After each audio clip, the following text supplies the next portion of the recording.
versus dividend like vector and geometrically how vectors are divided. What is it called? Span.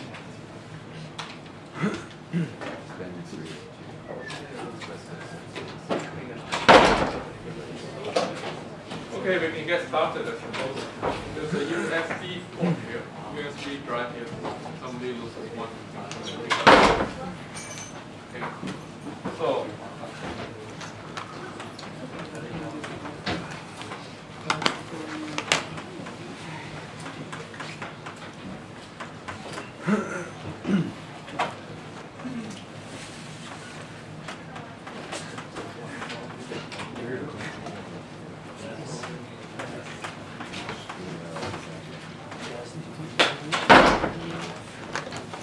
are there any questions before we get started? How's the weather outside? How's the weather? The weather isn't too good, is it? It's wonderful? Yeah. Let's just walk around. Because it don't fall. You like the snow? Not when it's slippery. Today is slippery.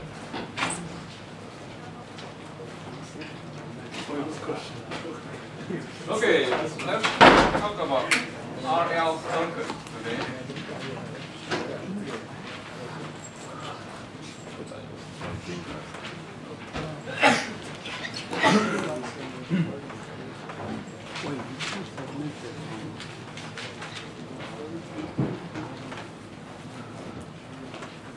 So the last time we did RC response, okay, this is already done. Today we're going to do RL circuit response. It's very similar. In fact, you solve an ODE, ordinary differential equation, and then you measure conditions, and you find solutions. So let's do the example in the book. The constant source here is, in this case, a current source. If you have a current source, you have a resistor, and then you have an inductor.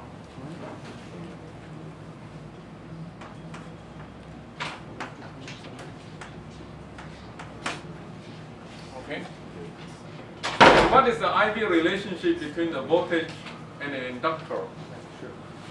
If you were to also figure out this voltage, the voltage is, anybody? Very good, L di dt.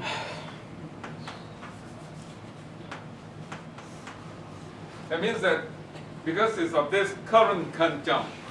Okay, current cannot jump. Because if current does jump, this will become having an infinite derivative.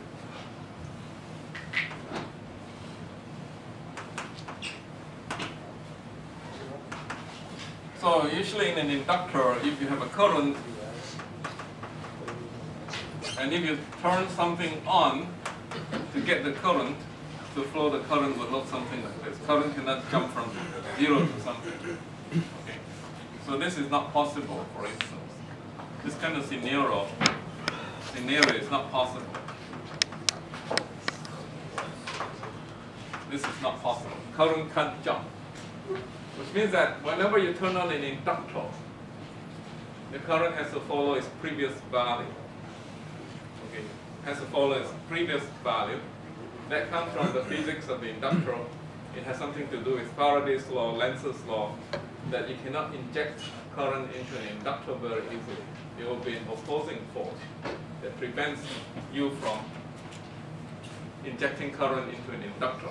Somebody came after class to ask me one thing. I thought it was quite interesting. Is the capacitor fully charged? Okay, so you have a capacitor, and then there will be Q.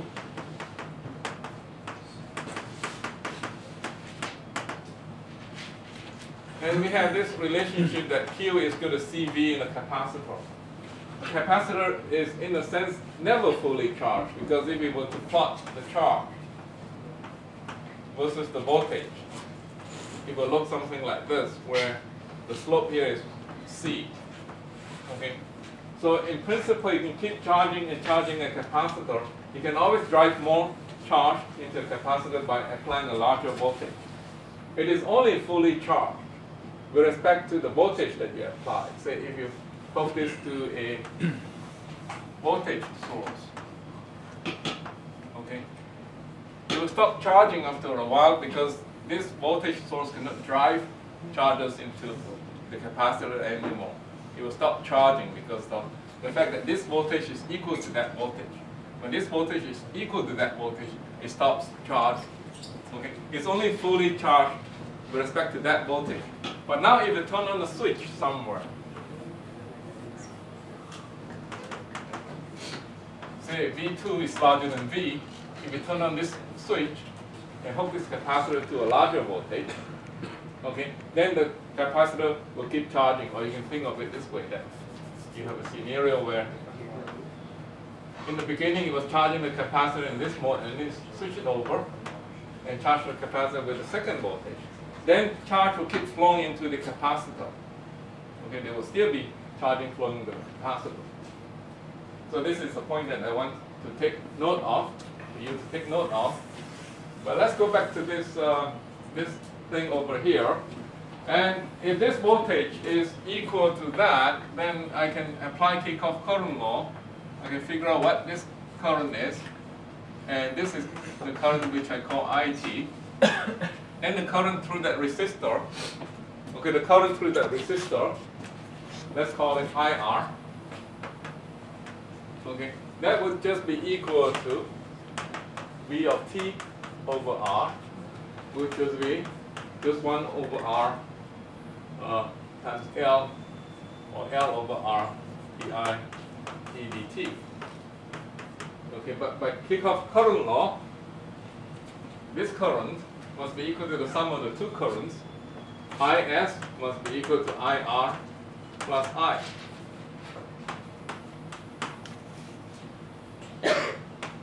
Of T, and hence I must have the fact that IS must be L over R the IT dt plus I of T.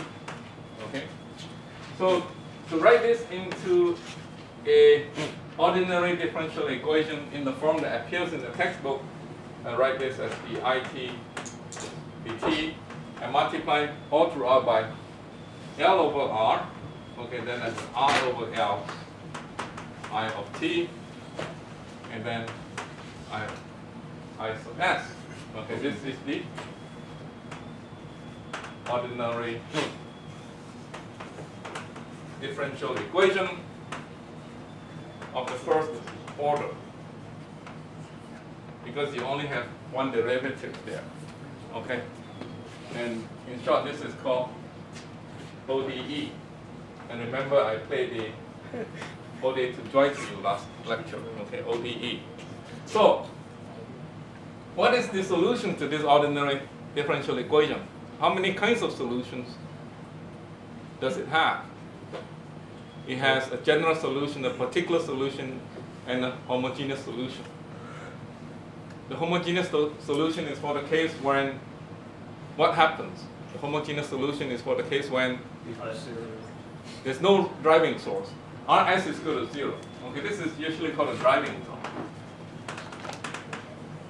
or driving source in this case. Okay, if we set Is equal to 0, then we get the homogeneous solution, which I call IH ddt plus R over L IH T is equal to 0. Okay, this is an ODE with constant coefficients.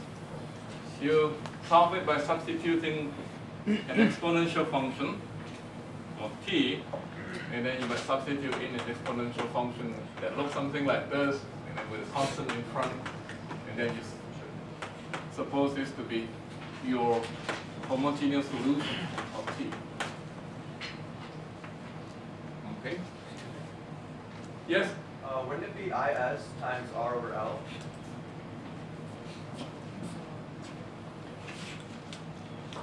Because you divided L over R to get DIT by itself, right? Oh yeah, you're correct about it. There should be an R over L over here. Okay, there should be an R over L.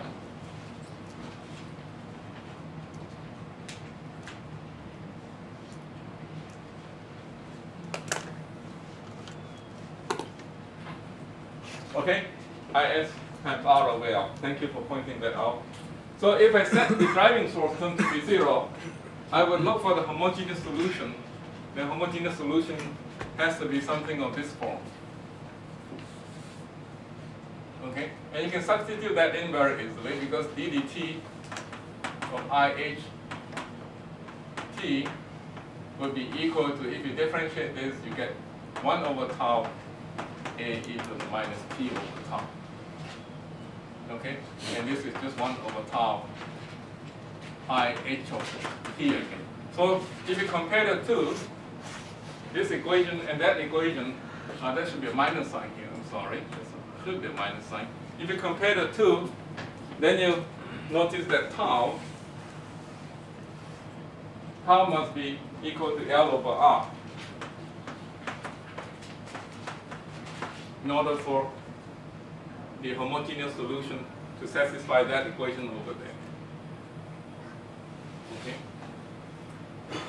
So in general, the homogeneous solution is something of this form. Then you look for the particular solution. The particular solution is the one that corresponds to the driving source. Okay, it's there because of the driving source. Let's assume that this driving source is a constant. Okay, that driving source is a constant. Then you can actually figure out the homogeneous solution, the particular solution quite easily. Initially, it's the solution that sustains itself or maintain itself when t goes to infinity. When t goes to infinity, IHT goes to 0. The general solution is the sum of the particular solution plus the homogeneous solution. So if you look at the equation, IHT goes to 0. As t goes to infinity, I only have the particular solution left. I only have the particular solution left if you look at this equation. So if I look at this equation and this expression over here that I draw, if I were to let time go to infinity, okay, if I were to let time go to infinity, then this would be a short circuit. Okay, this would be a short circuit and all the current will flow through the thing.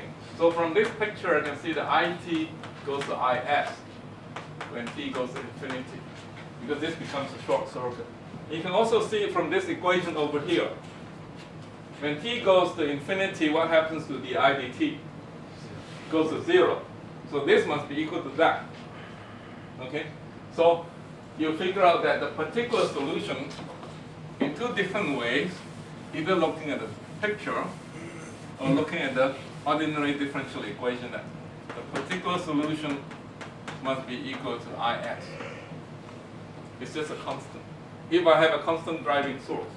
Hence, the general solution, which is the sum of the particular solution plus the homogeneous solution, must be something of this form. Let me just put a tau here. Tau is, as I said before, L over R. Then you write this solution in a more suggestive form, depending on the initial condition. Say if you know what the current is, at time equal to 0, and that I call 0 plus. In the textbook, you will see this notation used very much. What is 0 plus? 0 plus t is equal to 0 plus means that t is equal to 0 plus a small number. And let's call this number very, very small. It's tending to 0. So that's the meaning of t is equal to 0 plus. T equals 0 minus, which also used in the textbook and also perhaps in the exam, is that t is equal to 0 minus delta. The delta goes to 0. So this is a time that's slightly before 0 time. This is a time that's slightly after 0 time. Okay? So if you were to think about what they are, those are the actual values. Say if you know what t equal to 0 plus is, and we know that current can't jump in an inductor, so for an inductor, I of 0 minus must be I of 0 plus. For an inductor, they cannot jump. Okay, so this has to be true. So we can actually write this, if you like, without ambiguity, by just setting this to both 0. Okay, we don't have to distinguish between 0 plus and 0 minus. But anyhow, the textbook uses 0 plus a lot. I just use the textbook notation. And then I can write this in a more suggestive form, that I of t is equal to is plus I of 0 plus minus is e to the minus t over tau. This is still a constant a. What I've done is just to have written the constant a into a fashion so that when t equals 0, so if t equal to 0, if I look at what I have again, on the right hand side this will be 0, and what I get over here, I get 1, right? I get 1 if I look at this, left hand side is equal to right hand side. So this is just a clever way to write the solution in a suggestive form. And of course when t goes to infinity, I have the constant current that I expect to go through the inductor. So these are the two limits. Okay? And of course, you don't have to use the initial time at 0 to rewrite this. You can also write this with the condition known at any other time. So I can put this at t0 minus is. And then I can write this as t minus t0 over tau. So you have to know that e minus t0 over tau is nothing different from e minus t over tau times e to the plus t0 over tau. And this is just a constant. What I've done is actually to shift or to multiply the homogeneous solution by a constant by writing things this way. Okay, no miracle about it. So I can also write a solution in this manner. So when I set t equal t0, what happens to this? This becomes 1. And then if we look at this again, this will cancel this. And I will have the condition that I of t0 is equal to I of t0 on both the left-hand side and the right-hand side from this equation. So there are many other ways you can write up this constant. And this shifting is just adding a constant factor, as you can see over here. Okay, are there any questions regarding writing down the general solution when you have an inductor connected to a resistor driven by a constant source? Yes? My question is, like, how you actually define the tau is like R over L, like how L is there, like, but you know, like more complicated circuits, how do you know like what R is? I'm doing a simple circuit first. Okay, let's not do the complicated circuit first. If the circuit is very complicated, try to reduce it to a Thevenin. This is called Norton equivalent, right? Try to reduce this to a Norton equivalent. Okay, you have a very complicated circuit. You do all the reduction that you can, and you figure out how to reduce things to either Thevenin equivalence or Norton equivalence, and you get this simple circuit to analyze. Oh, so turn it to a simple circuit, so the R and L circuit should be R in parallel to L, right? Yeah, in the case of a Thevenin. I always get confused between Thevenin and Norton. And I guess this is Norton, right? Yes. Yeah, this is Norton. Okay? And yes? I have a question about the exam. Will we be allowed to use calculators or not? I don't think so. No, I think our TA says no. Calculators at all? No. And that is from the past history. Okay? And calculators are not allowed. So you will not be required to do a lot of calculation. Will it be Anything like simple numbers then? simple numbers. Okay. Will be mainly tested on concepts. And if you need to divide 3 by 2, for instance, you don't need a calculator. Okay. No formula sheet this time, I was told. No cheat sheets. Okay. Only the second exam, right? I was told. No, second exam they'll get a table. You get a table. No cheat sheet on the second exam, so you'll be given one. Okay. So.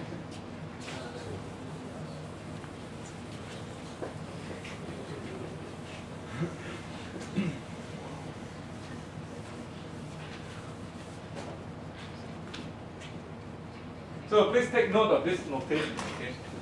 Because this notation will appear on the exam. You have to know how to read that notation. So let's do example 315 of the textbook.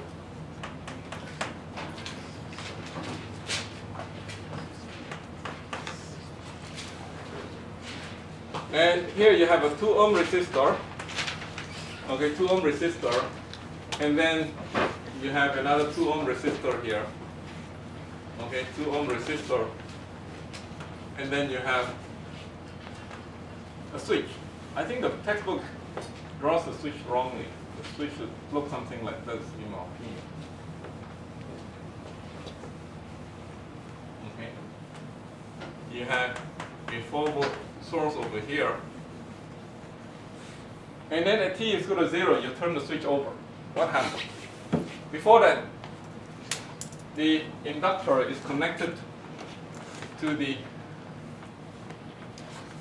voltage source through this resistor, which is 2 ohms.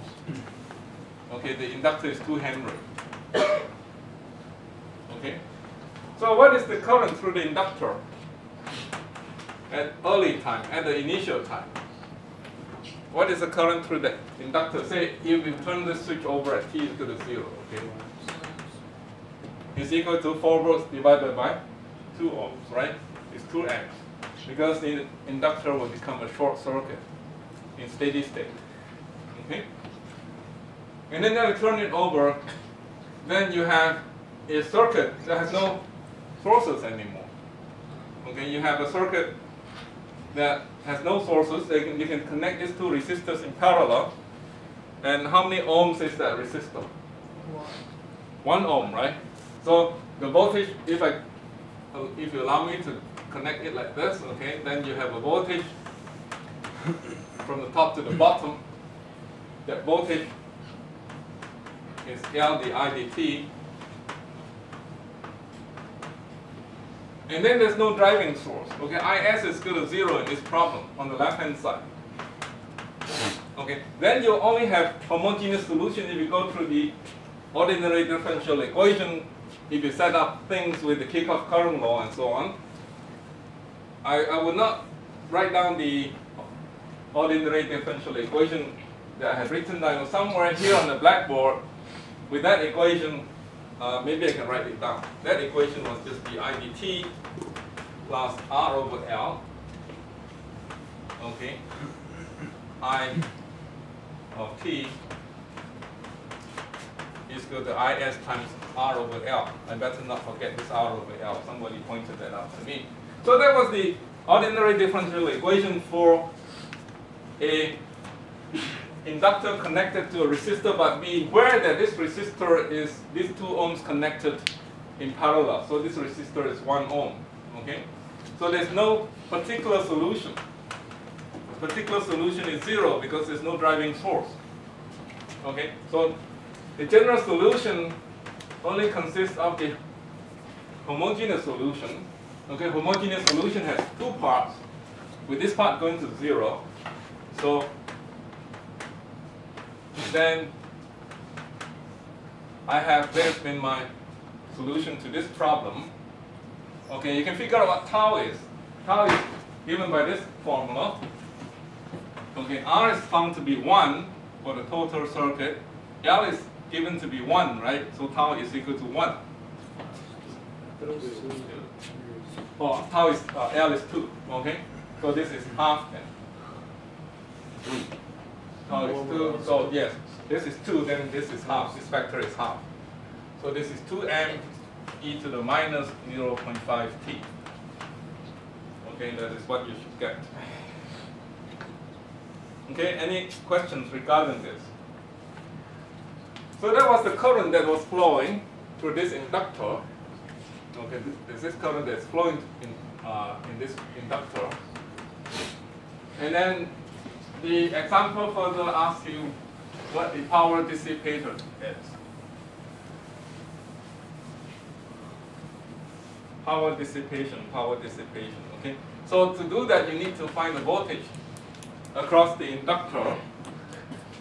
Okay, the voltage is, as you see, is given by L di dt.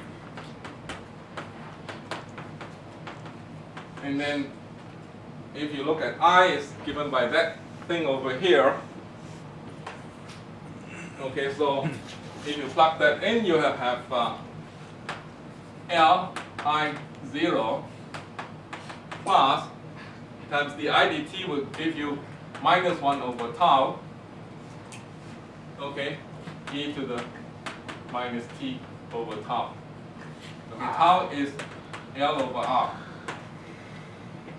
Okay, and then you will have this to be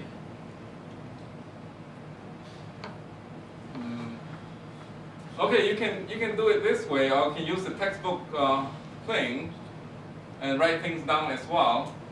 Okay, so tau is L over R, and then if you plug this in, you will get L squared over R I of 0 plus e to the minus t over tau. So you know V, P then is equal to IB, IT, BT, and No, I just think it should multiply be- the two together. Yes? It should be just R. The It should just be R, yeah. L What is that? cancels. The L cancels. It's 1 by tau. Oh, okay, yeah, you're correct. So it should be L times R over L. So it should be R. This R, right? Yeah. This R, yeah, right. So tau is L over R. You reciprocate it, you get minus R. Okay, thank you for pointing that out. So P is I times V, and I is given by I0 plus e to the minus t over tau. Okay. And then V is equal to, let me see, V is given by that quantity which is R, I0 plus e to the minus t over tau. So it's actually a negative number minus I R, or I square R, e to the minus 2t over tau. Okay? So this means that the inductor is not absorbing power, it's actually giving out power. Okay?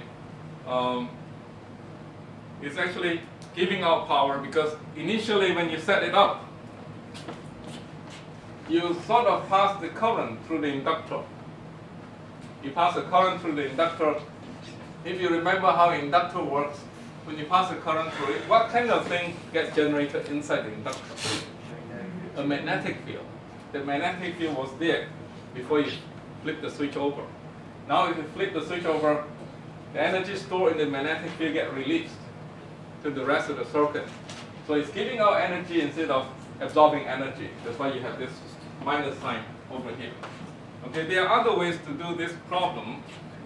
Another way is actually just to say that from the textbook you have derived that the power of an inductor is half L I squared T.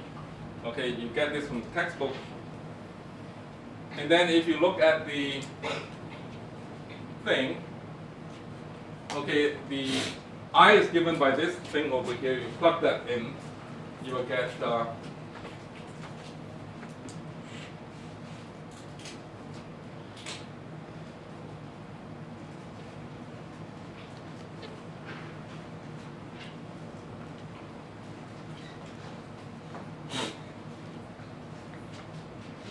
okay, so there's a little bit of difference here. This equation is actually the energy stored in the inductor. This equation is actually the instantaneous power that the inductor is giving out. So if you use these two approaches, the answers are actually not the same. Okay, the answers are actually not the same because if you notice that if I plug that in, I get half L, and then I get half Li squared. I is given by that, which is I0 plus square e to the minus 2 t over tau. The two expressions are actually a little bit different, and they are different because this is the instantaneous power that is coming out of the inductor, the other one is the energy stored by the inductor, and you get actually two different answers. Okay, L is equal to 2, and then you plug that in, you don't get the same answer. Okay? So you have to be careful about that, because You get the same answer, right? huh? R equal to 1. R equals 1, you get the same answer. Here, R equal to 1 and L equal to 2, right? In the R discharging equals to circuit. 1, let me see, did I ever use that knowledge? B is equal to R equals that, and then I get that, R. So final. So it seems like if I plug in the final number, they still are the same. Mm. They still are the same, because L equals 2, R equals 1, I get the same answer. Okay, but they're not obvious. It's not obvious that they should be the same. But apparently, if you plug in this number, L equals to 2, you get the same. Okay? You get the same.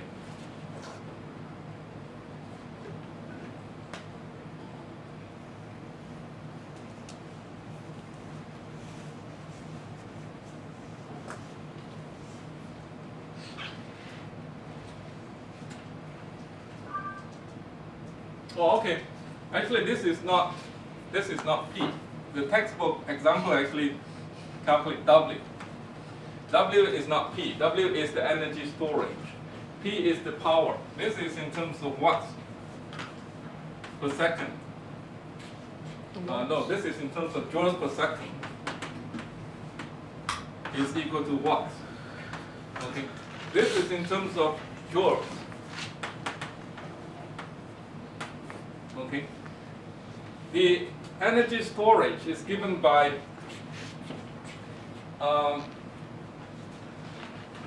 W dW dt is equal to P. Okay. P is equal to, for an inductor, so if you put W is equal to half L I squared, dW dt is equal to half L to the I dt. Okay, and then if you look at this, this is L the I dt. There should be an I somewhere. Okay, there should be an I here, the I dt times I, which is actually VI, VTIT. Okay, the rate of change of energy storage is equal to the power. That is what this is saying. Okay, if I do this correctly, if energy storage given by the textbook is this, if you differentiate it with respect to time, you get this. And then if you substitute this in, you get this to be V. Okay, so this is P of T. Okay, so what I calculated in the beginning was actually P of T, the power that is coming out of the inductor.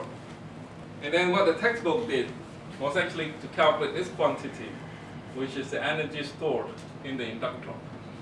Okay, they're slightly different quantities. It's just a coincidence that they come out to be the same. They're not the same, usually.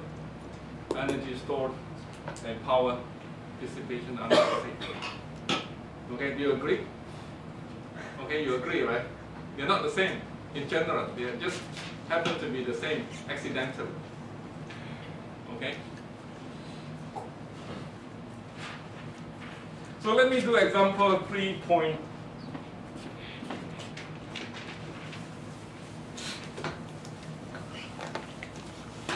Example 3.16. So in this example, I have a 2 ohm resistor, and then I have another 2 ohm resistor connected to a 2 volt voltage source. Okay, and then I have an inductor connected in this manner of 2 Henry, and the current through the inductor is I of t. And then I have a current flowing here that is called Ix, and then a current flowing here that's called Iy. Okay, and I'm asked to find what Ix and Iy should be in this problem.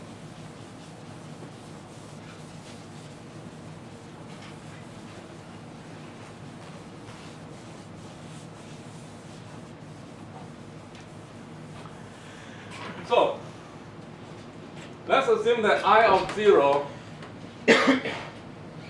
is equal to 0. There's no current flowing in this problem. Okay, I of 0 is equal to 0. And then if I were to turn on the voltage source, what would happen? I know that I of x of t, what value would I have at very late time? That is, if I have I of x of t, let me see if I point the arrow correctly to see if I use the same notation as the textbook.